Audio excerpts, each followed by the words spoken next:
Everyone, this is Atiya. Welcome back to the channel. आज की इस वीडियो में हम लेने वाले हैं simplification based on algebraic expression. तो हमने अपना पूरा बेसिक कॉन्सेप्ट क्लियर कर लिया है और अब बहुत ही इम्पॉर्टेंट टॉपिक सिंप्लीफिकेशन हम करने जा रहे हैं। मैंने कुछ क्वेश्चन सेलेक्ट किए हैं आपके लिए जो मैं बोर्ड पर लिखने जा रही हूँ और सीखेंगे कि कैसे उनको हम सिंप्लीफाई करेंगे। तो मैंने बोर्ड पे हेडिंग दे दी है algebraic expressions। देखिए, अब बात ये हो रही है कि क्वेश्चन में अगर सिंप्लीफिकेशन लिखा है या फिर ऐड लिखा है कि एडिशन निकालना है, सब्ट्रैक्शन करना है, तो आपने क्या करना है, आपने साइन के अकॉर्डिंग ही क्वेश्चन को सॉल्व करना है। आपने नहीं देखना कि ऊपर एडिशन लिखा है तो हमें ऐड ही करना है। हमारे को इंटीजर्स के रूल्स फॉलो करने हैं कि साइन को देखते हुए हमने सॉल्व करना है, सिंप्लीफाई करना है। तो चाहे सिंप्लीफाई लिखा आ जाए क्वेश्चन में, ऐड द फॉलोइंग लिखा आ जाए, सब्ट्रैक्ट द फॉलोइंग लिखा आ जाए, करना आपने साइंस के अकॉर्डिंग है। ठीक, जो साइन दिए होंगे हमें उसके अकॉर्डिंग लिखना है। तो मैंने ऊपर हेडिंग दे दी है सिंप्लीफाई, कि हमें सिंप्लीफाई करना है। और मैं यहाँ पे कुछ क्वेश्चंस लिख रही हूँ जो मैंने आपके लिए सेलेक्ट किए हैं, जिसमें हमारा सारा कॉन्सेप्ट क्लियर हो जाएगा। तो ऐसा करते हैं, वन बाय वन कर लेते हैं। पहले एक क्वेश्चन ले लेते हैं, फिर इसको सॉल्व करने के बाद सेकंड क्वेश्चन को हम कॉपी कर लेंगे। देखिए, बोर्ड पर मैंने एक क्वेश्चन लिखा है आपके लिए। आई थिंक सबको नजर आ रहा है क्वेश्चन। और अब हमें क्या रूल फॉलो करना है, पहले मैं उसको डिस्कस कर लेती हूँ आपके साथ। सिंप्लीफाई करते वक्त, एडिशन करते वक्त या फिर सब्ट्रैक्शन करते वक्त एक ही बात ध्यान में रखनी है कि जो लाइक टर्म्स होते हैं वही ऐड और सब्ट्रैक्ट हो सकते हैं। यानी कि लाइक टर्म्स को ही हम कंबाइन कर सकते हैं और जो अनलाइक टर्म्स होंगे वो ऐसे ही कॉपी होते जाएंगे हर रो में। राइट, आई थिंक आपको लाइक और अनलाइक का कॉन्सेप्ट क्लियर अच्छे से हो चुका है। और अगर किसी बच्चे को लाइक और अनलाइक में डाउट है तो प्लीज मेरी पिछली कुछ अपलोडेड वीडियोस में आपको जरूर मिल जाएगा, जहाँ पे हमने एक पूरी प्रॉपर एक वीडियो आपके साथ शेयर करी थी कि लाइक क्या होते हैं और अनलाइक टर्म्स क्या होते हैं। तो इन शॉर्ट आपको बता दूं कि जिनके वेरिएबल सेम होते हैं, यानी कि जिनके अलजेब्रिक फैक्टर सेम होते हैं, उनको हम लाइक टर्म्स कहते हैं। और जिनके अलजेब्रिक फैक्टर सेम नहीं होते उनको हम अनलाइक टर्म्स कहते हैं। और प्लस और माइनस सिर्फ लाइक टर्म्स का होता है। मल्टीप्लाई और डिवाइड अनलाइक और लाइक सभी का हो जाता है, बट प्लस और माइनस का करते वक्त हमें सिर्फ लाइक टर्म्स लेने हैं और अनलाइक टर्म्स हमारे ऐसे ही कॉपी होते जाएंगे। They are copied as they are, जैसे वो है एज इट इज, हर लाइन में वो कॉपी होते जाएंगे।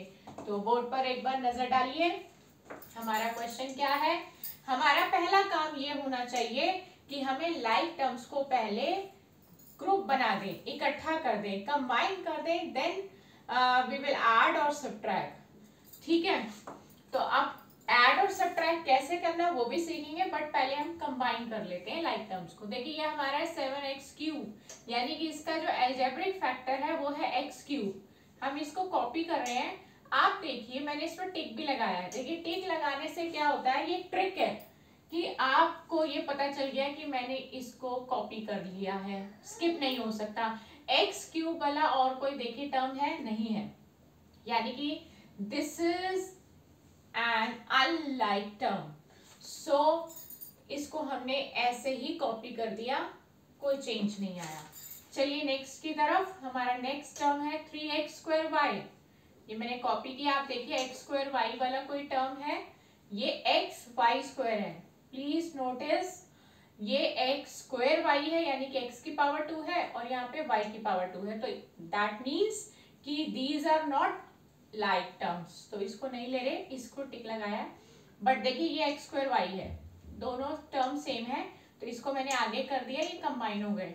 टिक लगाने से क्या फायदा हो रहा है कि ये टर्म्स हमने यूज कर लिए हैं, राइट।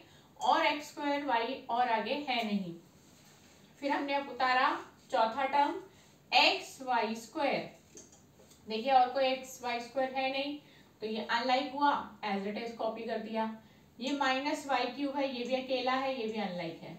तो आपको मैं अंडरलाइन कर देती हूँ कि ये और ये वाला और ये वाला, ये तीनों टर्म्स हमारे लिए अनलाइक है, तो ये ऐसे ही कॉपी होते रहेंगे। तो यानी कि ये जो दो टर्म है सेकेंड एंड थर्ड, यही हमारे लाइक टर्म है, तो यही हमारे ऐड और सब्ट्रैक्ट होंगे, राइट। लेकिन अब कैसे ऐड और सब्ट्रैक्ट करना है उस पर ध्यान दीजिए। देखिए हम जब भी लाइक टर्म्स को ऐड और सब्ट्रैक्ट करते हैं तो हमारे सिर्फ न्यूमेरिकल फैक्टर ही ऐड और सब्ट्रैक्ट होते हैं। अब आप कहेंगे न्यूमेरिकल फैक्टर कौन से हैं, ये मैं बता चुकी हूँ आपको अपनी कुछ प्रीवियस वीडियोस में। देखिए आज फिर से इन शॉर्ट आपको बता देती हूँ कि जो न्यूमेरिकल फैक्टर होते हैं वो कांस्टेंट होते हैं, जो वेरिएबल के साथ आपको विजिबल हो रहे हैं, राइट। जो हमारे वेरिएबल्स हैं वो हमारे लिए अलजेब्रिक फैक्टर है, और जो हमारे नंबर्स हैं वो हमारे लिए न्यूमेरिकल फैक्टर है। ओके, तो हमारे सिर्फ न्यूमेरिकल फैक्टर ही हमारे ऐड और सब्ट्रैक्ट होते हैं। अब यहाँ पर आपको कोई भी न्यूमेरिकल फैक्टर नजर नहीं आ रहा इन थर्ड टर्म, तो जब किसी टर्म में न्यूमेरिकल फैक्टर आपका विजिबल नहीं होगा तो वहां पर 1 मानकर चलेंगे आप, यानी कि 1 है, तो ये 1 है और ये 3 है। अब साइन पे ध्यान दीजिए, इंटीजर्स का रूल कहता है कि अगर एक के आगे माइनस और एक के आगे प्लस है तो हम डिफरेंट साइन वाले इंटीजर्स को हमेशा माइनस करते हैं। आप पहले इस अनलाइक टर्म को कॉपी करिए ऐसे ही एज इट इज, देखिए तीनों टर्म्स तीनों रोज में हमारा ऐसे ही कॉपी होता हुआ आ रहा है। माइनस प्लस माइनस करते हैं, 3 में से 1 गया 2, और साइन बड़े का आता है 3 इज ग्रेटर देन 1, सो ये हमें प्रोवाइड करेगा माइनस, ठीक। और जो हमारे अलजेब्रिक फैक्टर जो कि हूबहू एक जैसे थे वो एज इट इज एक ही बार कॉपी हो जाएगा। तो ये तरीका है ऐड और सब्ट्रैक्ट करने का। बाकी ये दोनों अनलाइक थे, इनको एज इट इज कॉपी करिए, इनका कुछ नहीं हो सकता, ना ये प्लस होंगे ना ये माइनस होंगे, तो यही आंसर आ गया, राइट। आई थिंक आपको समझ में आया। और क्वेश्चन करते हैं तो और अच्छे से क्लियर होता जाएगा। तो चलते हैं नेक्स्ट क्वेश्चन की तरफ। हमारा नेक्स्ट क्वेश्चन हमें क्या सिखाने वाला है, क्या नई बात बताने वाला है, देखते हैं। हर क्वेश्चन में कुछ ना कुछ आपको नया मिलेगा।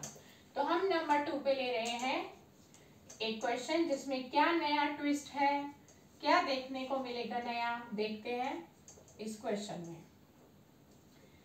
देखिए इस क्वेश्चन में एक चीज नई है, इसमें ब्रैकेट है, ठीक। ब्रैकेट के जस्ट बाहर एक नंबर है और दोनों तरफ आपको नंबर दिखाई दे रहा है। तो अब करना क्या है, तो सबसे पहला काम है हमें ब्रैकेट्स ओपन करने हैं, ठीक है। हमारा बोर्ड मास रूल भी हमें यही सिखाता है कि पहले ब्रैकेट सॉल्व कीजिए, देन आप अपना आगे सिंप्लीफिकेशन करेंगे, ठीक। तो हम ब्रैकेट के बाहर जो भी नंबर होता है वो अंदर सबसे मल्टीप्लाई होता है। Is that clear? 3x को 3 से करेंगे तो आएगा 3 3 9, 9x। वेरिएबल साथ में होता है, माइनस का साइन कॉपी किया। अब जो अक्सर बच्चे गलती कर जाते हैं, मैं उनकी गलती को यहाँ पे हाईलाइट करना चाहूंगी कि बच्चे क्या करते हैं, वो ब्रैकेट के जस्ट बाहर वाले नंबर को 3 से तो मल्टीप्लाई कर देते हैं, बट जब वो सेकेंड टर्म तक पहुंचते हैं तो वहां मल्टीप्लाई नहीं करते और वो -2y उतार देते हैं। मैंने बहुत सारे बच्चों के एग्जाम में जो पेपर चेक किए हैं उसमें ये जो गलती है मुझे बहुत बार दिखाई दी है, इसलिए मैंने इस गलती को हाईलाइट किया है कि बच्चे सिर्फ फर्स्ट टर्म से मल्टीप्लाई करते हैं और बाकी के सभी टर्म्स को ऐसे ही कॉपी कर देते हैं। तो प्लीज आप ये गलती मत करिएगा। ब्रैकेट के अंदर जितने टर्म्स होंगे बाहर वाला नंबर अंदर सबसे मल्टीप्लाई होगा 1 by 1 करके, ठीक। तो अब हम मल्टीप्लाई करते हैं इन दोनों को, 3 2 6 xy, ठीक। देखिए मल्टीप्लाई और डिवाइड करते वक्त मैं फिर से आपको बता रही हूँ कि टर्म्स का लाइक होना जरूरी नहीं है, और अनलाइक टर्म्स हो या लाइक हो उनका मल्टीप्लिकेशन और डिवीजन दोनों ही हो जाता है। तो मल्टीप्लाई और डिवाइड करते वक्त टर्म्स का लाइक और अनलाइक नहीं देखा जाता, इसलिए हमने यहाँ नहीं देखा, क्योंकि किसी बच्चे के मन में ये डाउट ना आ जाए कि ये तो दोनों अनलाइक हैं तो मल्टीप्लाई कैसे हो गए। मल्टीप्लाई और डिवाइड हो जाते हैं अनलाइक टर्म्स, पर ऐड और सब्ट्रैक्ट अनलाइक टर्म्स नहीं होते, इसलिए मैंने आपको यहाँ पर आपका डाउट क्लियर कर दिया है, अगर किसी बच्चे के मन में ये बात आ गई हो तो। अब चलते हैं नेक्स्ट ब्रैकेट पर। ये है प्लस, कॉपी किया, 2 अंदर सबसे मल्टीप्लाई होगा, 2 को एक्स वाई से करेंगे आएगा 2xy, फिर ये प्लस कॉपी किया, 2 को x से करेंगे 2x। ठीक, अब हमारा ये काम खत्म हो चुका है कि हमारे दोनों ब्रैकेट हट चुके हैं। अब दोनों ब्रैकेट हटने के बाद हमने लाइक टर्म्स को कंबाइन करना है, तो पहले हम उतारते हैं 9x, क्योंकि मुझे इसका लाइक टर्म दिखाई दे रहा है ये, इन दोनों पे मैंने टिक लगा दिया, क्योंकि इसलिए लगाया ताकि हमें ये पता रहे कि हमने ये दोनों टर्म इस्तेमाल कर लिए हैं, रिपीटेशन ना हो जाए। ये भी xy, ये भी xy, ये दोनों भी लाइक टर्म्स हैं, इनको हम कंबाइन कर देते हैं। कर दिया। कंबाइन करने के बाद अब हमें करना है प्लस माइनस। मैंने फिर से आपको बताया कि प्लस माइनस करते वक्त सिर्फ न्यूमेरिकल फैक्टर ही हमारे ऐड और सब्ट्रैक्ट होते हैं, algebraic factor as it is copy हो जाता है। देखिए plus plus plus 9 to 11 x copy हो गया है, माइनस प्लस माइनस करते हैं, 6 में से 2 गया 4, 6 बड़ा है तो उसके आगे का माइनस, और ये xy, these are unlike terms, तो ये हमारे ऐड और सब्ट्रैक्ट नहीं होंगे। तो इसी के साथ हमारा सेकंड क्वेश्चन हुआ कंप्लीट। थर्ड क्वेश्चन की तरफ चलते हैं और देखते हैं उसमें हमें क्या नया मिल रहा है। तो हमारा जो थर्ड क्वेश्चन है उसमें भी एक नई चीज है। अब वो नई चीज क्या है, देखिए मैंने जो क्वेश्चन जो भी मैं आपके लिए सेलेक्ट करके लाती हूँ उसमें हर क्वेश्चन में कुछ ना कुछ नया जरूर होता है, इसलिए वो क्वेश्चन सेलेक्ट किए जाते हैं। तो मैंने अब जो थर्ड क्वेश्चन लिया है इसमें छोटा सा ही नया ट्विस्टिंग आया है, वो क्या है वो देखते हैं। देखिए ब्रैकेट तो आपने पिछले क्वेश्चन में भी फेस किया था और इस क्वेश्चन में भी फेस कर रहे हैं, तो नया क्या है, नया है ये माइनस का साइन जो ब्रैकेट के जस्ट बाहर दिखाई दे रहा है। तो उसकी क्या कैलकुलेशन होनी चाहिए, कैसे उसको सॉल्व करना है, आइए देखते हैं एक बार। इस ब्रैकेट के बाहर कुछ भी नहीं है, साइन भी नहीं है, जब वैसे तो कुछ भी ना हो तो प्लस तो है ही है, तो ना नंबर है ना साइन है, तो ये तो एज इट इज ओपन हो जाएगा। हम इस ब्रैकेट को ऐसे ही बिना किसी चेंज के ओपन कर देंगे, हमने कर दिया है ओपन, राइट। लेकिन जो चेंज यहाँ आने वाला है उसको ध्यान से सुनिएगा कि ब्रैकेट के बाहर जो माइनस होता है, जब हम ब्रैकेट ओपन करने जा रहे होते हैं तो वो माइनस का साइन जो बाहर था अंदर घुसकर सबके साइन बदल देगा। बस आपको ये बात याद रखनी है कि ये अंदर एंट्री करेगा तो अंदर सबके साइन बदल के रख देगा, यानी कि जो प्लस के हैं वो माइनस के हो जाएंगे, जो माइनस के हैं वो प्लस के हो जाएंगे। देखिए 8y के आगे प्लस है, मैंने ब्रैकेट खोल दिया, इसको अंदर आने दिया, जब ये अंदर आ रहा है तो सबको बदलेगा, 8y प्लस का है तो माइनस का हो गया। अब ध्यान रखिए ये माइनस, ये जो मैंने माइनस लिखा है ये वाला नहीं है, ये चेंज किया हुआ साइन है, माइनस का प्लस, माइनस का प्लस। फिर एक गलती हाईलाइट कर देती हूँ कि कुछ बच्चे गलती कर जाते हैं, अब वो गलती क्या करते हैं वो भी बता देती हूँ कि उन्हें ये रूल तो याद रहता है कि माइनस साइन बदलेगा, लेकिन उन्हें सिर्फ इतना ही याद रह जाता है कि वो सिर्फ पहले वाले का साइन बदलेगा और वो बाकी के साइन बदलते ही नहीं हैं। इसलिए आपको बार बार बता रही हूँ, पूरे ब्रैकेट के अंदर जितने भी टर्म है सबके साइन बदलेंगे अगर बाहर माइनस है और आप ब्रैकेट खोलने जा रहे हो तो, ठीक। तो ऐसा नहीं करना। और दूसरी गलती जो बच्चे कर जाते हैं वो पहले वाले का तो बदलते नहीं, बाकियों के बदल देते हैं। तो पहला क्या, सबका ही बदलना है आपको, बस अपने ये कॉन्सेप्ट अपने माइंड पे सेट कर लो कि ब्रैकेट के बाहर माइनस है, ब्रैकेट ओपन करने जा रहे हो तो सबके साइन बदलने हैं, पहला क्या आखिरी क्या, सबका। ओके, आगे बढ़ते हैं। अब हमें लाइक टर्म्स को कंबाइन करना है, इसमें मैंने टिक लगाया, ये है 3y², आप चेक करिए और कहाँ है y², ये रहा, इसको आगे ले आइए, इसी को कहते हैं कंबाइन करना, इकट्ठा करना मतलब कंबाइन करना। और फिर नेक्स्ट आ गया +5y और एक y वाला ये रहा, साइन के साथ आपको कॉपी करना है, टिक लगाने से क्या फायदा होता है मैंने आपको बता दिया है कि हमसे कोई भी टर्म ऐसा नहीं होगा जो स्किप हो जाए या रिपीट हो जाए। ये रहा -4, इसके साथ कोई वेरिएबल है ही नहीं, कांस्टेंट है। और ये रहा +4। एक बार नजर मारिए कि सबके ऊपर टिक लग गया, यानी कि सारे हमारे पास टर्म आ गए हैं। दूसरी चेकिंग करने का तरीका है कि आप टर्म्स काउंट करिए 1 2 3 4 5 6, 1 2 3 4 5 6, यानी कि आपने सभी टर्म्स को कॉपी कर लिया है। अब हम करते हैं प्लस माइनस। प्लस माइनस करने का वही रूल कि सिर्फ नंबर से नंबर ही ऐड और सब्ट्रैक्ट होंगे। हमारा यहाँ पर जो वेरिएबल है वो सिर्फ कॉपी होगा। देखिए जिसके साथ कोई वेरिएबल नहीं हो, वेरिएबल के साथ जब कोई भी नंबर नहीं होता तो वहाँ 1 होता है, तो 3 और 1 हो गए 4, प्लस प्लस प्लस किया 3 1 4 और y² copy.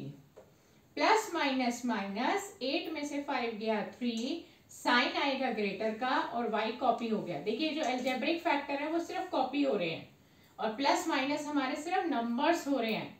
Okay, minus plus minus करते हैं, 4 में से 4 गया 0, तो आप यहीं पे कैंसिल भी कर सकते हैं। तो हमारे जो फाइनल में आया वो ये 2 टर्म आए और दोनों के दोनों हमारे अनलाइक हैं, तो ये ऐड भी नहीं होंगे और सब्ट्रैक्ट भी नहीं होंगे। तो आज की क्लास में हमने लिए 3 क्वेश्चंस और ये तीनों क्वेश्चंस में कुछ ना कुछ हमें नया देखने को मिला और हमने सीखा कि अलजेब्रिक एक्सप्रेशन हो तो उनकी सिंप्लीफिकेशन कैसे की जाती है और इससे जुड़े क्वेश्चन में चेंज जो आ सकते हैं वो भी मैंने आपको बताया कि हो सकता है वहाँ सिंप्लीफिकेशन ना लिखकर एडिशन लिखा आ जाए, find the add the following लिखा आ जाए या फाइंड द सब्ट्रैक्ट लिखा आ जाए, तो भी आपको करना इसी तरीके से है। तो नेक्स्ट वीडियो में फिर आपसे मुलाकात होगी एक नए टॉपिक के साथ। मेरे साथ इसी तरह जुड़े रहिए। गुड बाय दोस्तों।